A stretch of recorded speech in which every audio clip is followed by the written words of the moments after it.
Hi everyone, welcome to the Saucy Podcast. It's Chloe here, and today I'm joined by three very awesome friends of diverse race because this is what we're talking about today.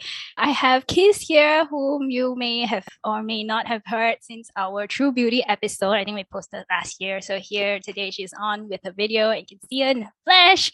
So you know what she looks like. And we also have Fariq here who is joining us, and also Lionel today.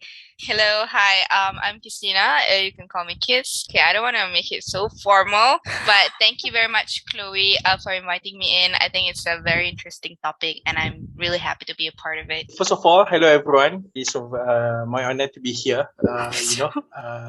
Basically, I've been listening to the Saucy podcast all this while. And then today is a really great topic, and I really hope I can contribute to this discussion. Hello everyone, I'm Lionel. It's definitely for me at least to do a podcast like this. So hopefully I don't sound really nervous throughout the whole conversation. But yeah, great to be here. Oh, you guys are also formal. Just relax. We're gonna have a good time today. And also to mention, right, all these people here are definitely like the OGs for the Saucy podcast because I definitely have consulted them a lot regarding the podcast. So it's actually my honor to have you guys here today. It's really in relation to the topic that we wanted to share today, which is actually what do Chinese and Malay people want to know about each other. And I think as a friend group of ours is quite different and quite, like, I would say diverse, I do feel that whenever we go somewhere, we dine out somewhere, it does has that head turning kind of effect, like, oh, you know, like people that are different races can eat together, and why are they like laughing so much? I don't know, but that's how I feel. I just want to add on that. I mean, it's true, Chloe, right? Especially in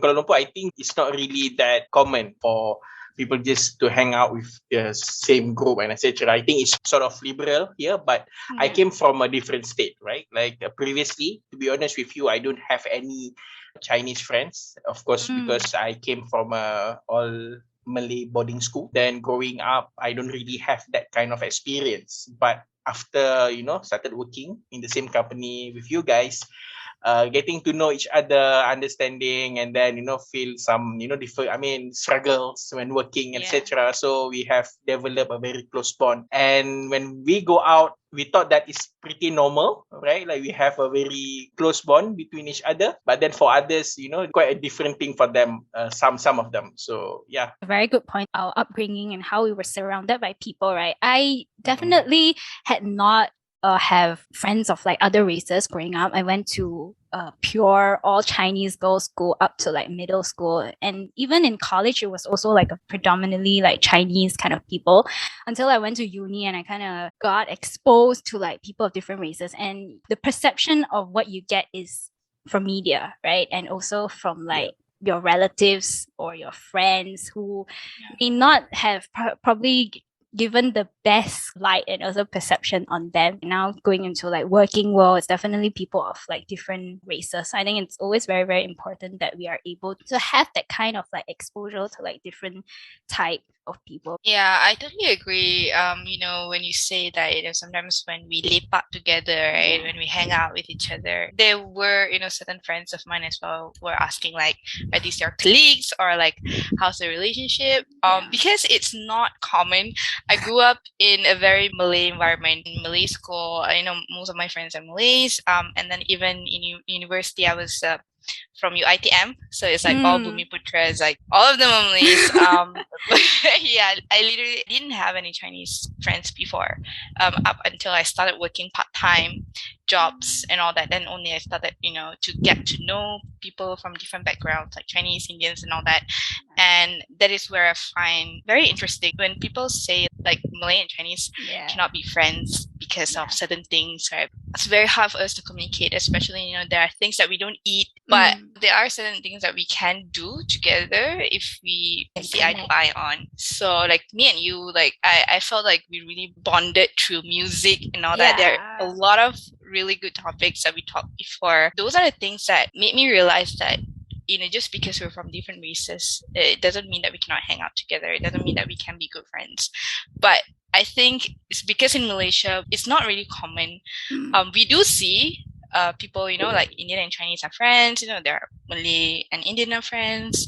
Malay and Chinese for me, I don't see that much, but I think it's because of the environment itself. Yeah. I don't know whether you guys realize, but as much as Malaysia, we are the diversified racial society, but I feel having our primary school, right, we have Chinese kebangsaan, right?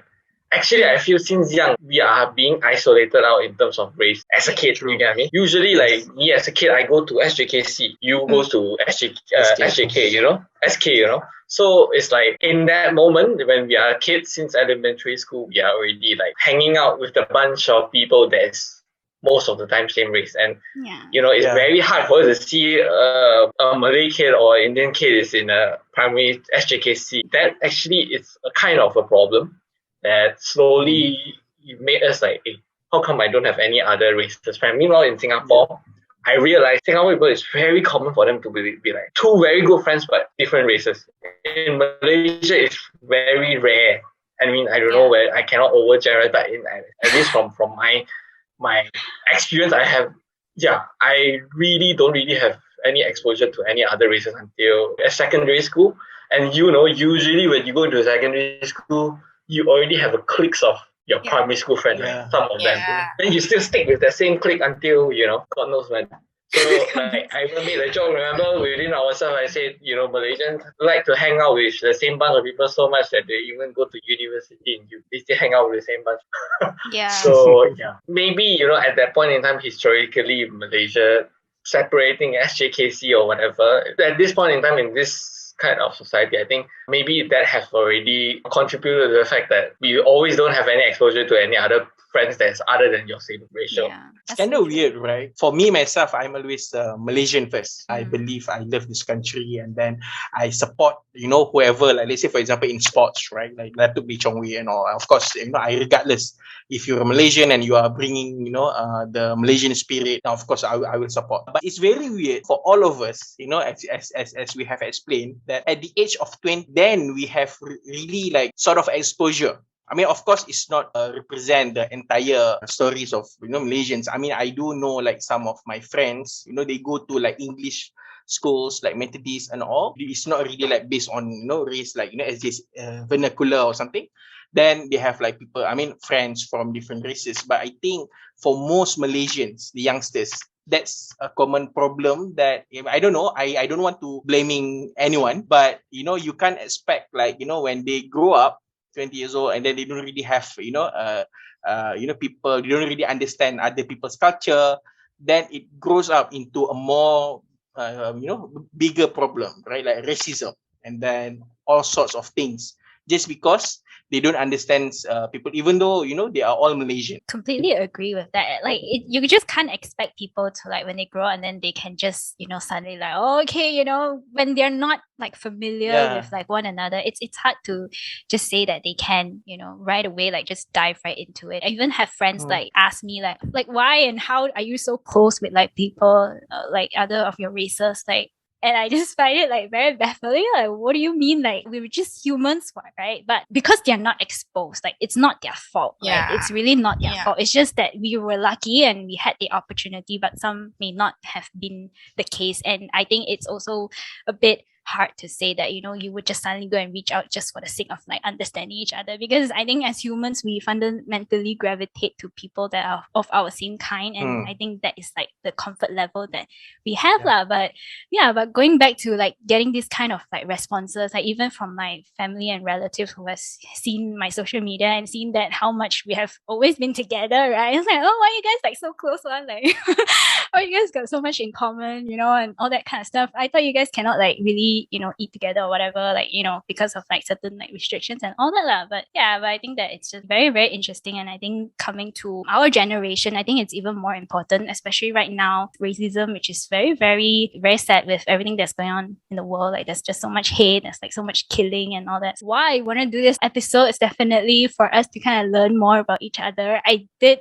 send out a poll on our Instagram, and I also did some checks on like what people are interested to know.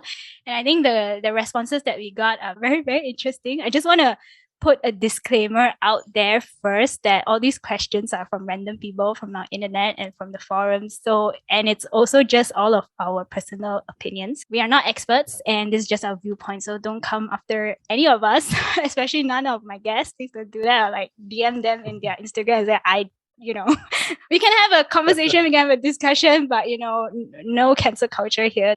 Going to the first question is obviously this is directed to like my Malay friends here. The question is, what are the haram things? What is considered as haram? Maybe we just say the word haram so easily all the time, like haram, haram, haram, but not really like knowing what exactly is haram. So I'll leave it to any of you to take this question. Okay. Okay. First of all, I need to give the caveat, right? Yeah. Because I don't have background in. I'm not an expert in this topic anyway. But of course, as a Muslim, as a Malay Muslim, I was taught in schools about it, right? So haram basically can be translated into not permissible, something that a Muslim cannot do based on the sort of rules like we have from the Quran. So of course, things that like Muslims cannot eat pork, we cannot drink alcohol, premarital sex is haram as well. But there are a lot of other things like for example, say when it comes to halal, right? Like sometimes people don't really understand the terms halal. Like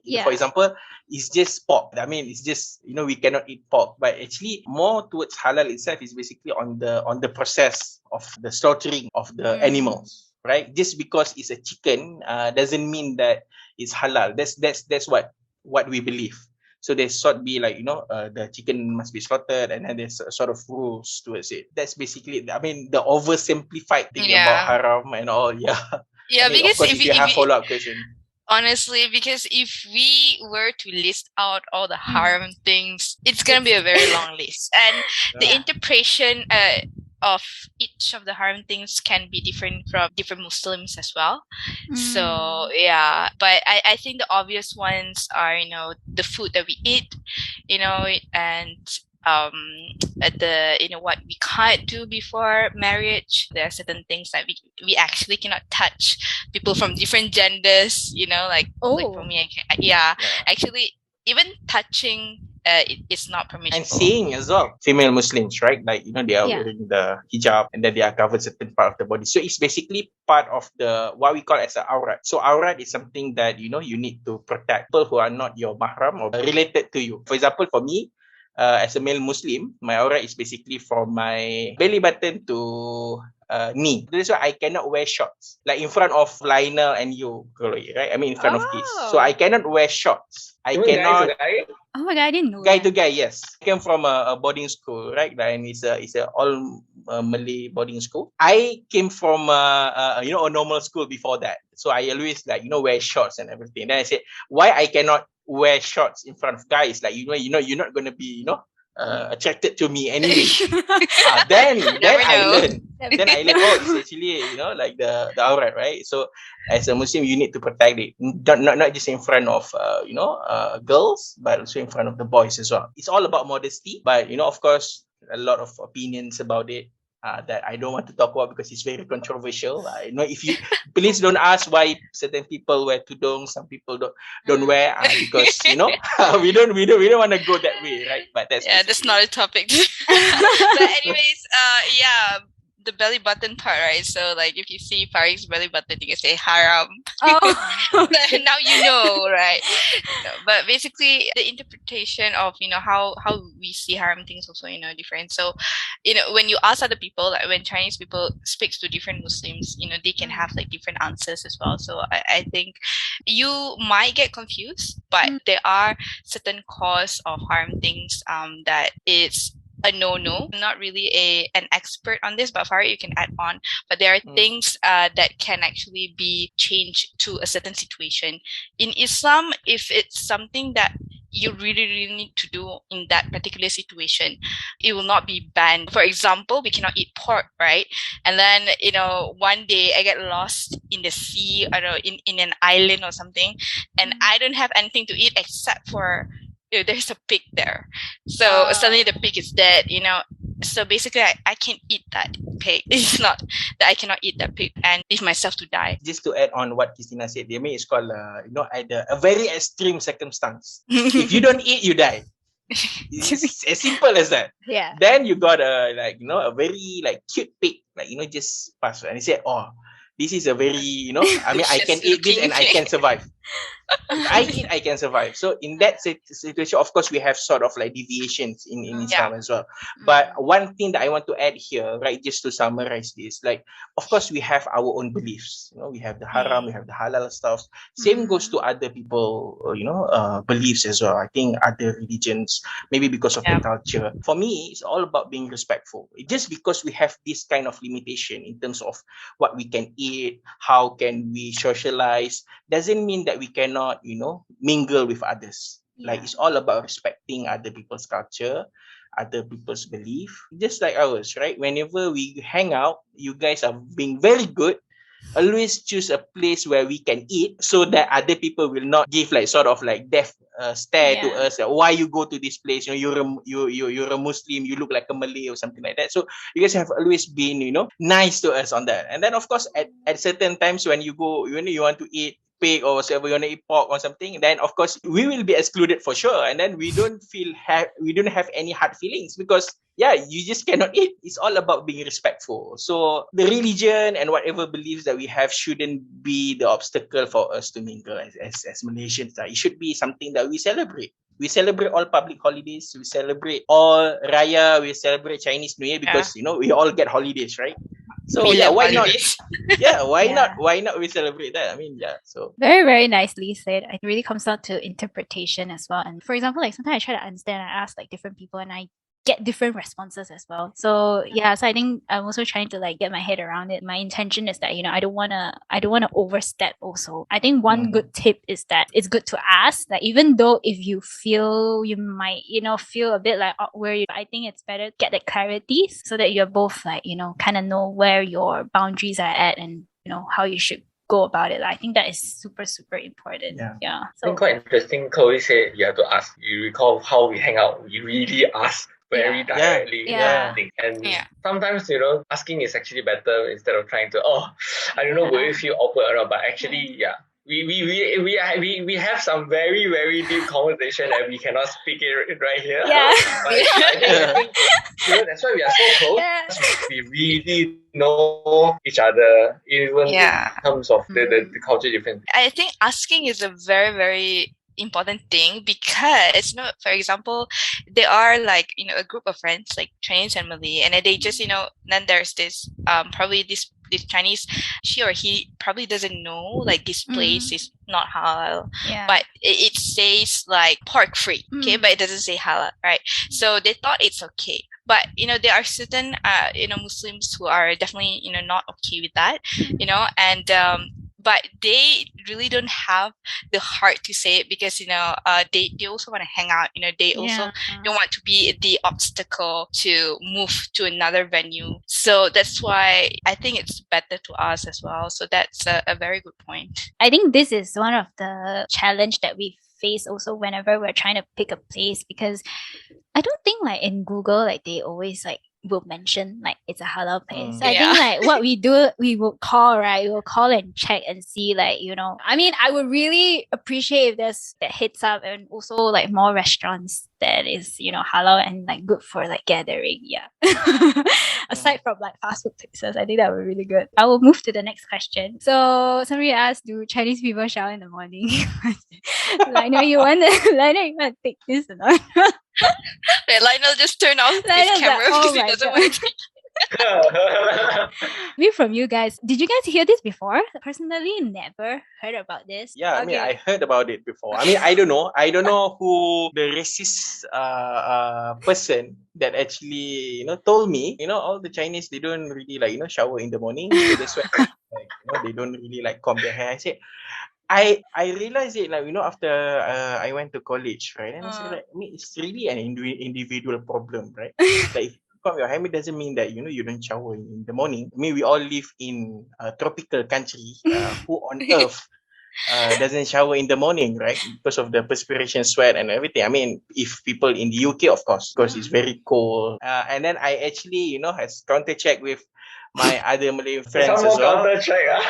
I go and counter check as well. smell. And then, have you heard about these stereotypes? Like, the Chinese don't really shower in the morning. Okay, first of all, for the listeners, I'm so sorry if this offends you, but this is just like the thing that we have heard, which is certainly not true. And then, I mean, of course, I cannot say it, but yeah, I will leave it to Lionel if you. No, Lionel, you Malay. shower not in the morning. I want to check with you whether you shower or not. Honestly, I know there are Malays who don't shower in the morning as well. So Okay. I feel this kind of thing is like more like a stereotypical joke than anything. But anyways, regardless of whether you want to or you don't want to shower in the morning, I think it's an individual choice. But whether specifically to Chinese don't shower in the morning, I think that is untrue. It's interesting and it's very funny to hear it. I'm definitely not This is offended. Yeah. This is a PSA. Please do shower in the morning. Yeah. Because in Malaysia, it's very hot. You're gonna sweat. Yeah. Regardless of your race, please shower. And then please don't go around telling certain race don't shower or something like that. It's really an individual problem. Certainly not true. The question was raised before, or maybe because they wanted to know, because I know that there are certain beliefs in Chinese culture, even in some Malay cultures, we do have like a certain funny beliefs, like old people say this. So like example, like if you shower in the morning, maybe you get bad omens, right? So yeah, maybe that's why the question was raised. Maybe it's like a very curious question. That's why it started. But it's good to know that it's actually all of you shower in the morning and it's false. So yeah, Chinese beliefs that after you eat, you shouldn't go to shower. You don't know, right? You shouldn't go to shower. Have you heard it before, Chloe? Yeah. Right. After you eat, you shower? Shouldn't shower. Yeah, shouldn't shower. Because your stomach will get bloated. Yeah, that's what my mom told me as well. Oh, okay, then it's more it's a shared belief. Yeah, it's a shared belief, and it's fine. Do you have this thing like you cannot vacuum or like mop the floor at night? We cannot do it in Chinese New Year because like you sweep off the good luck when you sweep during Chinese New Year and things like that. There's a lot of customs, I will say this: what I know on like customs at night for Chinese people is that we shouldn't like clip our toenails or like our nails at night. We have that as well. Oh, is it? Why? What was the reason? I mean, at least what that's what my my parents told me. You cannot clip your nail. Why? At night? Cause why? Okay. First of all, one thing. I'm not sure whether this is true or not. This is what my ustad told me, right? Like there are certain days sort of like good for you to clip your nail. Yeah. For me, I think for Friday, because we have Friday prayer, so before that, there's a good day. That's like from the Islam side, right? But then, from Muslim culture, what my mom told me is, you cannot trim your nail at night. I really believe that because maybe 50 years ago, we didn't have any electricity. Like you're gonna be crazy if you wanna go like not trim your nail, right? Like better like you go cut your finger or something like that. maybe that's the origin of it. Actually, I think that's true. That's what like I was told lah. The reason is because at night it's very dark, so better don't. Yeah. I've got another question. So this question is: do Chinese find Malay attractive? So do Chinese find Malay attractive? So okay, Chloe, Lionel, are we attractive? I don't want to use you guys as benchmark. Okay. Please don't use us as a benchmark. Save our face. Chloe said that this is gonna be posted on YouTube. So yeah. Okay. Just Malays in general. Lionel's giving a face. Okay, I don't know what you're thinking. let me. Lionel, tell us what you think right now. I don't know how to answer this. Okay. Yeah, So it's hard for me to explain this. You guys know that my girlfriend is a Taiwanese. In a way, you can say it's Chinese, but she has totally different culture. Upbringing is totally different than us. If you ask me whether I find a Malay girl attractive or not, all the contexts are almost similar. A lot of our culture, language different. To be honest, I think imaginative. Well, if there is one that I'm feeling for, why not? I think I will. I think I will. You will what? The question is like, do you find Malays attractive? Not like would you like date or anything. Put into an imaginative perspective, I think I will. Yeah, I will find one attractive if I really find one. Yeah, I mean, honestly, it's not really because of the face. Sometimes it's because when we talk to the people and then we will say, oh, okay, this person is really attractive based on the knowledge itself. But I saw a tweet before, I think it was like last year. There was a Chinese who tweeted this. I actually find Malay girls attractive because they're funny as hell. So that's a weird tweet. I would say It comes down to that. yeah, it really depends on the people right? itself. Yeah. Race, that's why I give Yeah, the it's face not about like, race. not about race. Yeah, because I can like a Caucasian guy, right? Like Harry Styles, for example. So yeah, honestly, it really depends on what you like. What is pretty on your eyes. If you see those apples are pretty, then of course you like lah. Pretty hot, sure attractive. If it's hard, yeah.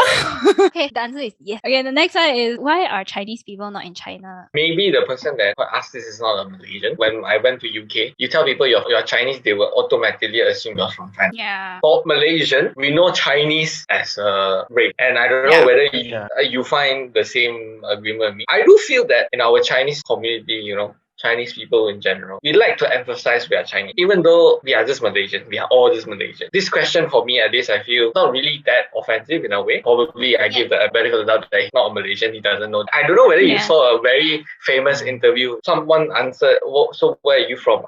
Then he said, I'm a Chinese Malaysian. And then someone criticized him for the fact that he have to emphasize Chinese. Which I also find it weird. People ask you nationality, why do you need to even tell people? It could just be I'm a Malaysian. So I think for this question, I think maybe they just don't know there's different races in Malaysia. It's kind of true that certain countries, I mean, in the whole world, I just gonna deviate a bit, like the history in World War I, World War II, like, all this nationalism. We move away from empires to countries based on nationalism. People of certain race, they go and create their own country. But it's not the same story for Malaysia. We all fought to get the independence, then create, our own country. And I think I entirely agree with Lionel here. It's gonna be very stupid for me to introduce myself as I'm a Malaysian. Then people are gonna ask, why you need to emphasize Malay twice? I'm a Malaysian, right? And then I still remember, in one of the meetings that I had on the regional basis, people from different ASEAN countries, they refer Malaysians as the Malays. Then I stand corrected them. You should refer us as Malaysians. It will cover everyone. Malays are just the race. But when it comes, I mean, it's a very sensitive topic, lah, right? Like people say that, I'm a Malay, I'm saying like this, you're Malaysian first, then you not stay true to your roots or something. But this is always like a very debatable topic. And it's good that we have the conversations like this. I mean, yes, not a lot of people know that in Malaysia we do have different races, but like how much do we really know about like other countries also, right? I think this is also one thing that we kind of like need to reflect on ourselves. I mean, if yes, we do, then that's great. Going back to what I said in the first place is like, if you don't know, you can just kind of understand. And I feel like these days people are quick to judge and very quick to criticize, label everyone based on like stereotypes of like things that they hear. We will move on to maybe a more light-hearted question. Okay, so how and why do you hang your banana? Okay, first of all, wait, sorry, clarify. What do you mean by that? You're asking why Chinese people hang their banana? The real banana. So because we don't hang. I mean, I don't know. Maybe we just being ignorant Malays or ignorant people here. Like, like banana should be hung or something. I just put on the table. That's it. Like there's no banana hanger or something like that. So one of our friends actually told about it and I said, why you need to hang? Why you need to purchase a utensil to hang your banana? Like it's a very weird thing for me lah. For me and my family, it's just when I buy a banana, I just put it on a table and then I just eat it when I want to. I don't hang it, but all the shops hang it. But I thought it's because it's to save space or something. Cosmetic purpose or something like that. I don't know. Yeah, I generally don't hang my bananas. So I don't know, Chloe, Lionel, do you hang? I hang. I have no idea what you're talking about. For me, it's like, I never heard of this. That's why I asked back, Chloe, that's why I clarify. I don't even know there's such a thing. I hang, but I didn't know it's a Chinese thing. Maybe it's the correct thing. Because if not, then, the shops, you're just going to put it on the table and then sell it, right? But then they all hang it. I mean, if I remember correctly, all the shops that, whenever I go to, purchase banana, it's all hang. Maybe because, if you put on the table, the shelf life will be, lower, right? Lower, but then, But I would say this, since I was young, the bananas in my house are all hung. What's the logic? Guys, I quickly Googled it. So it says that you need to hang your bananas because it prevents bruising and it also decreases the chance of exposing the banana flesh to oxygen, so it will stay longer. So it's a good thing. Yeah. Alright, we can start this culture. Yeah. Hang your bananas, guys. Stereotypical view of how Chinese people do in their household. Then you can start asking. Actually, Yeah. you know, I still remember like when we went to Lionel's house, right? Like then I think that was like the first time I actually went to a Chinese During house, right? Then Chinese of course, New Year. then suddenly like all the Then you got you know scared. not got scared lah. It's like all the TVBs,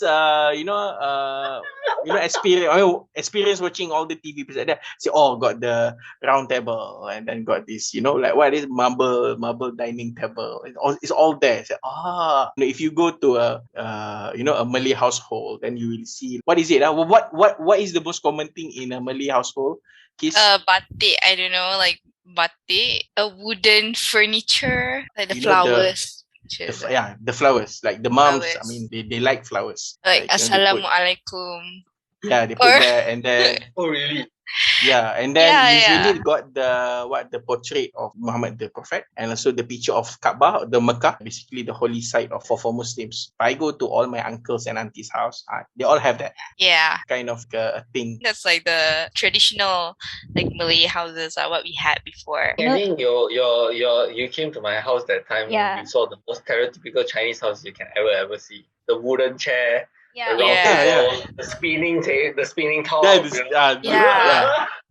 It's the- And there's like a bulb. Chandelier. The statue, is it? Yes, the statue. the 佛台, is it? Yeah. 佛台? Oh, yeah. yeah. Yeah. So what Yeah. is it for? Is it like good luck, like for more money, or is it like prosperity? Or So that thing is the god of prosperity. How about the kitty cat? 招财猫. All time now. That thing is more like, it's also Chinese culture, but it's more for business. That one is literally you're asking money to come in. In literal translation, is wealth attracting cat. That cat is literally, the hand is doing that, is the motion of going back and forth is because it's asking the wealth to come in. So usually you see them in A lot of entrances Shops, at right? businesses. yeah, shop.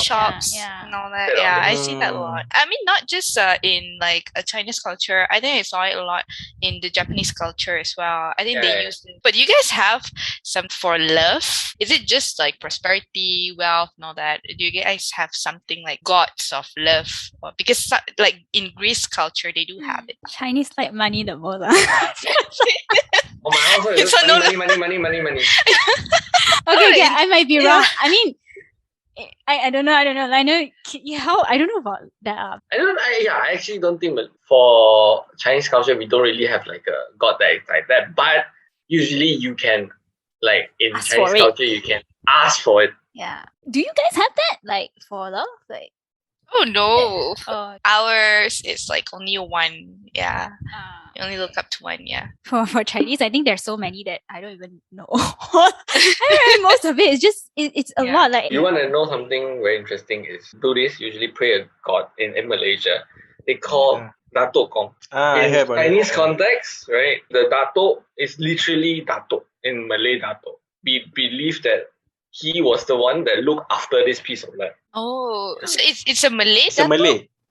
The symbol is a Malay. The reason why he is a Malay is because he was the one that looked after this piece of land. He's the landlord of this land. Oh, but is it only in like for Malaysian beliefs only, or does it apply to like I believe this is a Malaysian Chinese beliefs? branch of belief. Gong. Hey, we were Got quite some- inclusive back then, you know. So yeah. I'm sure it happened like hundreds of years ago, and then we were already inclusive. The shrine, you literally saw the symbol of it is someone wearing a songkok with baju Melayu. And also one thing, you cannot put anything that is pork. There is pork. Oh, so you can put So orange. so the pork cannot be the offering to Datuk Cannot Gong be the offering, yes. because Datuk Eh. Gong is a It's Malay. a Malay. It's very Wow, interesting. But that's I personally very. feel it's a Malaysian thing. It's really a Malaysian Chinese thing. Yeah, this guy, right? Yes. Songkok, Yeah. Baju I Melayu. got sangkut. Actually, I also Interesting. learned something new. See, there's I so just many have a layers. question. How different is between Hakka and Cantonese, for example? I mean, okay, just to put a context, like let's say a Malay like me, from Perak, right? Mm. And then maybe a Malay from Kelantan. When we speak bahasa Melayu, the dialect might be different, but we still can understand. Is it like that, or like it's totally different? Like maybe Malay from Malaysia as compared to maybe people from Indonesia. Very, very Is it- different actually. But there are slight similarities towards it. If I don't listen it on a daily basis, right, I wouldn't be able to catch it. I don't think it's like off the bat that I will be able to detect. Yeah. How about you, Lionel? But y'all can speak Mandarin, right? Yeah, Mandarin, yes. Right. It's the Bahasa China, This is the main language. But The official language. how different it is? I mean, from Mandarin to Cantonese, for example. Is it like a totally different vocabulary? When we pronounce something for Mandarin, usually it's 4 types of tone. For Hokkien and Cantonese, Cantonese probably even more. Hokkien, we pronounce in 6 types of tones, which means the whole dialect is totally different in terms of pronunciation in major, like almost every single word. Then Cantonese is even more. Cantonese is literally like, I think it's like 8, if I'm mistaken, probably, but I know it's more than Hokkien. So that's why in terms of Hokkien or Cantonese, right, usually if you have never heard before, you will never ever understand, because in terms of tone is totally different already. Yeah. And the tonality of Cantonese will never be used in Mandarin. That's why if you only purely learn Mandarin and never heard Cantonese before, you have no idea what that person is talking. For example, Shanghainese, they speak Shanghainese. Oh my god, they are like singing. It's a completely different language that only Shanghainese know. Within China, there's so many ethnicity that one, like for example, like even me and Chloe is more Penang Hokkien. Or my Hokkien is more Telok Intan Hokkien. Telok Intan Hokkien, we call Johor is like the Johor Hokkien, the south side Hokkien. It's different, it's different. It's very different in tonality. And I mean, can you identify that? I mean, maybe like you see this person, this person is Cantonese. I don't know whether Chloe know or not. But Is it? Did you know? Like just that? looking Did at you the know? face. You just look at their surname. Wong is one of the surname, but that word is actually in Cantonese. If their name, for example, is Kevin Wong, then you know this guy is Cantonese. But if you see they put ng, it's the same exact word in Mandarin, but means that guy is Hokkien. In Hokkien, we call that surname ng. Yeah, so that's the trick, at least from what I know. You know how to know, this guy is Hokkien or this guy is Cantonese. Okay. So basically, Wong and Ng, it's referring to the same character. But then Wong is Cantonese. Yes. And then Ng is Hokkien. Yes, that's how Malaysians do it. When our parents name our name, usually put it in the pronunciation in English of the dialect that you speak of. So say for example, I want to, let's say, maybe I'm just too bored with my life, right? And then I don't have too many works. I decide to learn Mandarin, sort of like acquire the skill, or maybe like not to master it, but I can converse in it. So if I go to China, but if they You talk learn in to Malaysia. I learn in Malaysia, then They will know something is off. Would they understand something is us? off. But would they understand us? Using the same kind of rationale. Like, for example, we learn our English in Malaysia. When we go to the UK and we try to speak to the white, we're like They don't different, understand. right? Sometimes they may be able to understand. Sometimes they might not be able to understand. So what we normally do, we try to speak like that, right? So that they can understand us. If they listen closely, listen harder, they should be able to understand. Because in Malaysia, we do exaggerate a little bit because of our Malaysian culture. We have the las, like all the unnecessary word, and like we jumble everything, right? So if we try to speak, the liao. Like, if we try to speak a little bit more proper, like if we go to China, I believe they will be able to understand, but they definitely know that we are not local. What are the examples of like really like Malaysian Mandarin, maybe like dialects that we use? Is it like if I go to China and I say "walao eh," cannot they don't understand. They won't understand. Yeah. Oh, they will not understand it. Yeah, they won't understand. Well, it's totally like Malaysian thing. Chinese people don't use liao. It's only a character that only Malaysian. that Malaysian and Singaporean use. Oh my god, that's so funny. Okay, Yeah. so don't use certain words lah. If you wanna learn. If you guys want to learn, you guys can always ask Lionel, don't ask me.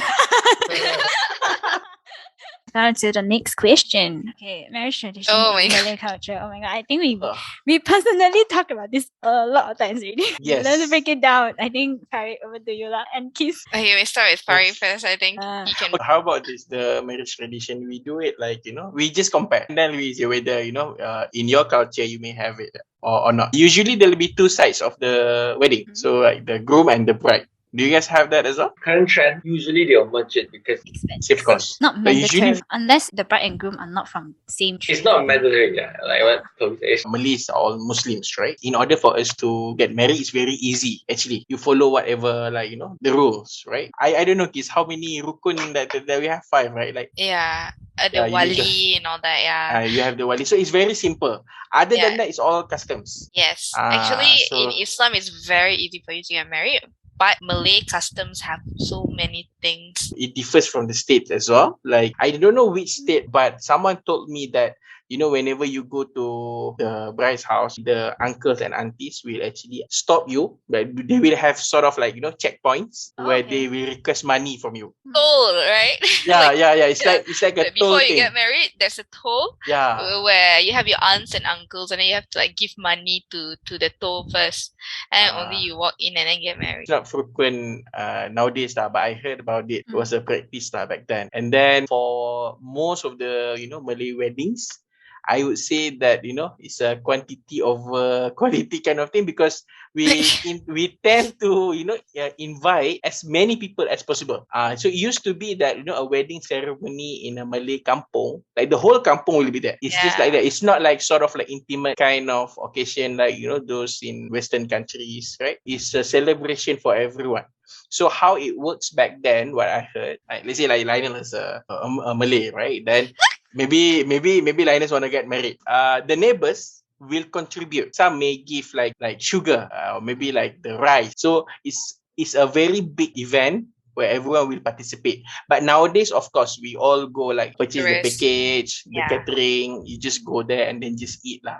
That's why if you go to Malay wedding, it's a very like buffet thing. You go pick the food Yeah. and all. I mean, now of course I've got different style of Malay wedding, but generally it's like that. So it could be that like some of the guests that are attending your wedding, you probably don't know lah. Yeah. Yeah, And usually it's the Yeah. celebration by the parent, not Oh. by the correct. They will come to you and say that, okay, you can only invite maybe 50 of your friends. Then the rest are all like, their friends. It's not really like a bride and groom kind of thing. It's the family, because it's based on the premise that if you are marrying someone, you're not just marrying her, marrying the whole family. Not the kampung, not the whole family lah. kampung. Yeah, but used to be because people don't really travel, a lot back then. Go to the same school, they live in the same kampung, so they tend to get married to each other. Then the whole kampung are basically related. That's why whenever got a wedding celebration or something, then the whole kampung will be there. But nowadays, of course, it's a different story lah. Even in Malay culture, have sort of stereotypes as well. For example, like me, I'm a Malay from Perak, right? Then my family used to tell me that, okay, if you want to get married, please don't marry people from Negeri Sembilan, because Negeri Sembilan, they used to have this adat tepatih where it's instead of patriarchy, this, what is it, matrimonial, right? The word, Yeah. It was in Sejarah, I remember. yes, yes. So, Yeah, that's so they what was have in that our kind of Sejarah thing. textbook. So like in the case of divorce and all, I'll be at the loose end. Yeah, So because they prioritize the women. They prioritize the woman. But then nowadays, I think because people migrate to different states, they tend to understand people more. And But like after that, like one side bride groom, that is the ceremony or that is the engagement. Which okay, yeah, you got the, how to say, risik is what, kiss. When the guy actually comes to the house to talk to the parents and say, I want to marry this girl. It's Yes. not engagement yet. That's the first step before you get engaged. So it's called receipt. I don't know what it is in English, but we call it a receipt. So that's kind of like the first step of the custom lah, of a Malay. I just want to add here because I think I'm the one who did the research. Yeah. Right? Okay, The so guy. so basically the tradition is that I cannot go to the house and talk to the parent because it will be very rude. Like, okay, I come to your house and say I want to marry your daughter. Wow, then this guy like so Langsi like that, right? So the tradition is that I need to appoint someone to talk on my behalf. For example, I'm from Perak, right? And then my wife is from Bangi. So like they say 200 plus kilometers, of course, right?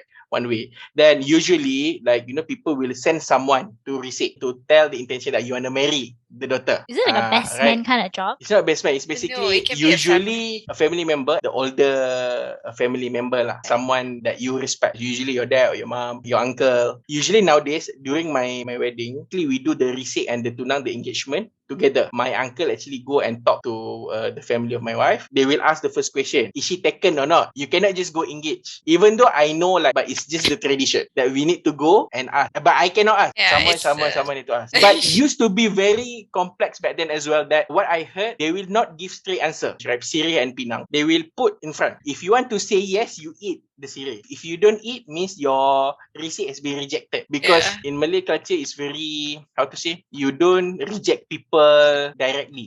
Call it berkias. Once you've done the receipt, you go for engagement. Engagement, you tell, okay, engage for how long? And then during the engagement, someone else cannot go and somehow want to take that woman, sailang or something like that. I think it's even written in the law. Like, let's say, for example, Chloe is engaged to Lionel. Then suddenly I go and try to sailang, right? Lionel can actually take action against me. Once you're engaged, you cannot like see anybody else. If other guys trying to come in and talk to your parents and say that, hey, I want to marry this girl and all that, your parents must, tell them to back off lah, because you're already engaged. But they suddenly want you to marry this new guy who comes in. The guy that initially you get married with can take action on you in a way. But I'm not sure there was the law on this. I'm not an expert on that as well, but that's basically how important it is. So, and then of course it comes to the wedding ceremony. You got the wedding, but following the Islamic rules.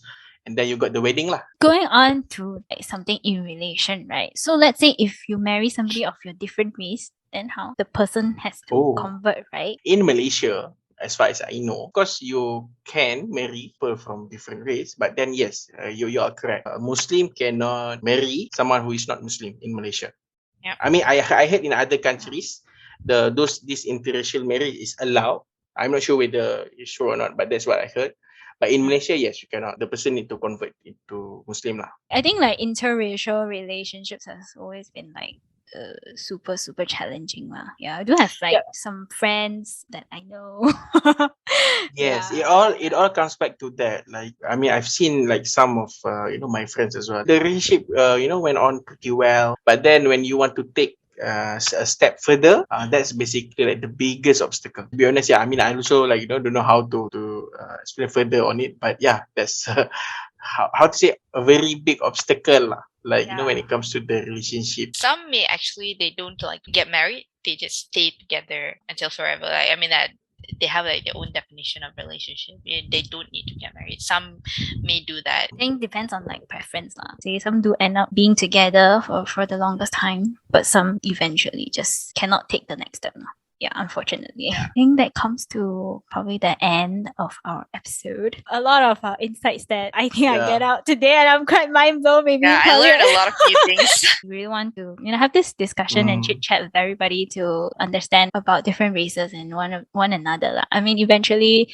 hopefully, we do have people of the other race and we can come on and also have this kind of discussion. And I think what we all want as our generation, the awareness, and for all of us to, I guess, live in harmony and to be as one, and especially as a Malaysian. So I think that's all we want to say today. And thank you so much, you guys, for spending the time with us on the Saucy Podcast. And we will see you in the next episode. Bye! Bye-bye. Bye. Oh.